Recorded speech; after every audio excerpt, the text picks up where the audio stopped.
Bonjour à tous, aujourd'hui je viens vous retrouver pour parler des pages du matin de Julia Cameron.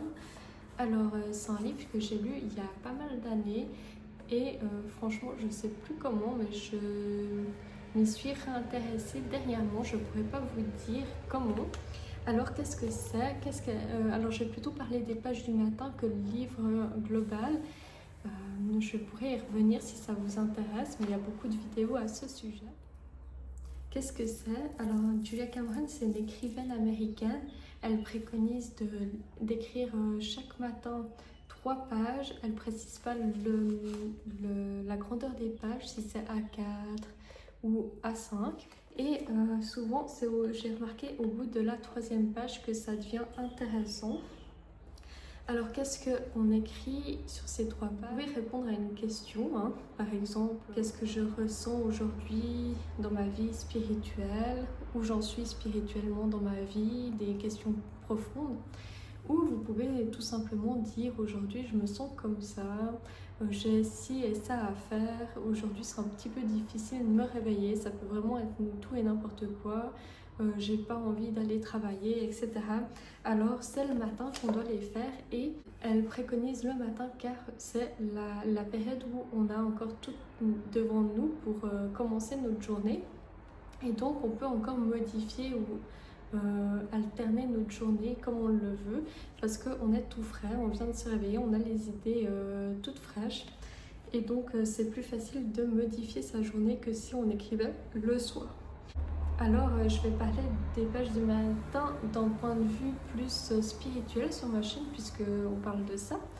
Alors qu'est-ce que ça fait? On peut canaliser notre intuition comme ça. J'ai pris des notes. On peut écrire sans filtre, c'est le but. Et on peut se rendre compte de ce qui va dans notre vie ou non, faire le point. Ça me fait penser un peu au shadow work, mais on n'est pas obligé d'en faire, c'est-à-dire le shadow work, c'est aller dans ses profondeurs, dans ses noirceurs. Mais on n'est pas obligé de le faire si ça nous fait un peu peur. On peut aller seulement sur ce qu'on a envie de discuter et ça va se faire progressivement à notre rythme. Alors ça va faire taire le mental et ça va faire comme un vidage de cerveau le matin et on va mieux entendre notre petite voix intérieure, nos ressentis subtils. Alors ça fait comme un nettoyage énergétique mental si on veut. On se sent libéré et ça fait comme un rituel de purification. Le mot rituel, il n'est pas là par hasard, il est vraiment bien choisi je trouve, bien intense.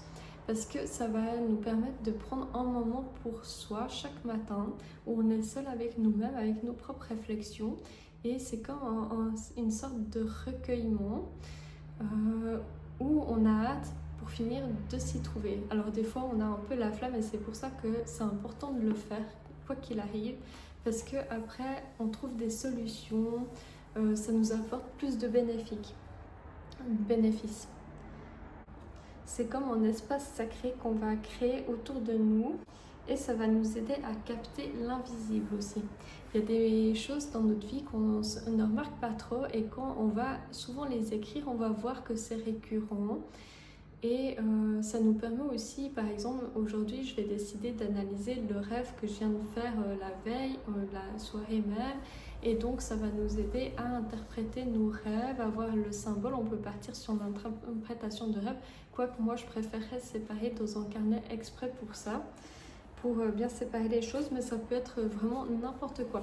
Et c'est un rituel d'ancrage que j'aime particulièrement. Et il y a plusieurs choses que j'ai remarquées qui ont vraiment changé dans ma vie. Alors là, je fais le bilan après un mois de pages du matin chaque jour. Donc, j'ai pas raté une seule fois. Et alors j'avais déjà un autre livre. J'ai commencé avec un carnet A4 où j'écrivais un peu mon tarot aussi. Pour apprendre le tarot et je l'avais fini sur ce sujet-là et je l'ai continué parce que j'avais pas de livre sous la main. Après j'ai trouvé, après mon grand livre A4, j'ai trouvé, d'ailleurs c'était un Moleskine, j'aimais beaucoup Souple et Noir et j'ai trouvé ce livre qui était pas cher du tout sur Amazon, je crois qu'il était 7 € et il y a vraiment beaucoup de pages et j'ai pris en format A5. Je pense si je devais refaire, je prendrais un format A4. Ça change un petit peu dans le sens où on écrit plus. Et j'ai l'impression que c'est vraiment au bout de la 3e page que ça commence à devenir intéressant. Après, le format A5, ça va aussi très bien. Et c'est plus rapide et on arrive quand même à rentrer en profondeur. Ça m'est arrivé de dépasser un petit peu les pages un petit peu plus, mais rarement. J'essaie de me tenir vraiment à 3 pages. Il y a des gens, quand ils commencent, ils font 2 pages ou ils en font 6, ça dépend. Il faut vous laisser aussi une petite marge de liberté. Et ce qui est revenu récurrent, ça a transformé beaucoup de choses dans ma vie. Par rapport j'ai remarqué que souvent je me disais que j'allais me mettre au sport et que je le faisais pas, et à force de l'écrire, ça m'a un peu ennuyée de toujours me le répéter et pas de le faire, et j'en ai pris conscience vraiment et j'ai commencé ça. Après, c'est suivi l'alimentation, j'essaie de faire plus attention et de boire plus d'eau, des choses élémentaires mais que je mettais pas en application. Alors je pense qu'il faut se préparer quand vous faites ça à transformer beaucoup de domaines dans votre vie. Ça peut aussi être que vous prenez conscience qu'une personne n'est pas saine pour vous.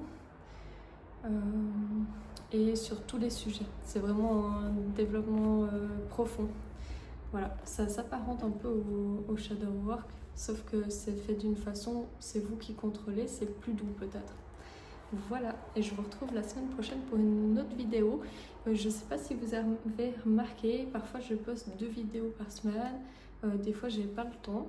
Et en fait, j'essaye de faire le jeudi des guidances et le samedi ou le dimanche de faire une vidéo plus différente, plus personnelle ou spirituelle. Alors n'hésitez pas à me suivre. À bientôt.